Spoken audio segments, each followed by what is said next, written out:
Bon, ce week-end, on pensait aller faire un tour au marché pour acheter des légumes frais, mais on verra bien selon la météo annoncée, finalement. Il y a des nuits qui en fait ne passent jamais vraiment. Elles restent là, vivantes, juste à l'intérieur. Hier soir, avant minuit, tout paraissait si simple. Ce n'était pas forcément que c'était vrai, c'était juste qu'on y croyait, fortement. Il y avait 2 corps, oui, mais c'était comme s'il n'y avait qu'un seul rêve.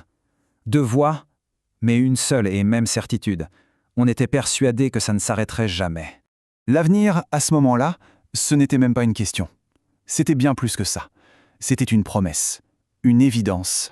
Et les promesses, elles sonnaient comme si elles étaient éternelles. Un peu comme si l'amour avait passé une sorte de contrat avec l'univers lui-même. Seulement voilà. L'univers, lui, il ne signe rien du tout. Et c'est précisément là, dans ce vide, que tout bascule, sans un bruit.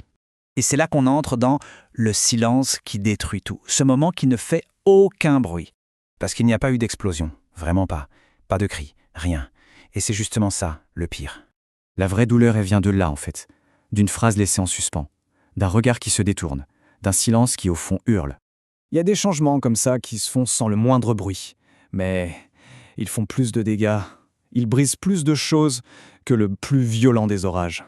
Alors voilà le contraste. Hier soir et ce matin. D'un côté, 2 corps pour un seul rêve. De l'autre, 2 étrangers. La voix qui était douce est devenue étrange. Le regard qui brillait est devenu froid. En l'espace d'une seule nuit, tout a basculé. Ce qui nous amène à la réalité du matin, 2 étrangers. Hier soir, le sentiment c'était « nous contre le monde ». Ce matin, eh bien il n'y a tout simplement plus de nous. Et le matin, lui, il ne pose pas de questions. Il se contente de nous réveiller, il est juste là, indifférent, sans la moindre explication, juste le vide. Et au milieu de ce vide, il ne reste qu'un seul mot. Une seule question qui tourne en boucle. Pourquoi ? Parfois, la réponse, quand elle finit par émerger, c'est la plus simple et en même temps la plus terrible de toutes. C'est que parfois, l'amour, eh bien ça ne suffit pas. Tout simplement. Alors, que reste-t-il après ça? Les mots écrits sur le sable. On écrit pour ne pas pleurer, pour ne pas sombrer. Quand le silence devient trop lourd, qu'il étouffe, les mots deviennent la seule façon de respirer. C'est presque une question de survie. C'est comme si on avait écrit cet amour sur le sable au bord de l'eau. Et on avait simplement oublié une chose.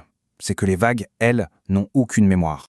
Et c'est là qu'arrive une sorte de lucidité. On réalise qu'il n'y a pas de héros dans cette histoire. Il n'y a pas de méchants non plus. Il y a juste des êtres humains et leur fragilité. On arrive à la dernière partie, la nuit qui ne passe jamais. Une histoire jetée à la mer. À ce stade, on n'attend plus de réponse. On cherche juste à accepter la cicatrice. Parce que ce qui sort d'un cœur brisé, ce n'est jamais vraiment doux, non. Mais par contre, c'est d'une honnêteté absolue, presque brutale. Et c'est la conclusion, si on peut appeler ça une conclusion, ce que hier soir n'est jamais vraiment terminé. Ce n'est pas un souvenir qu'on peut ranger. C'est devenu un lieu, un endroit à l'intérieur de soi. Une nuit qui ne partira jamais.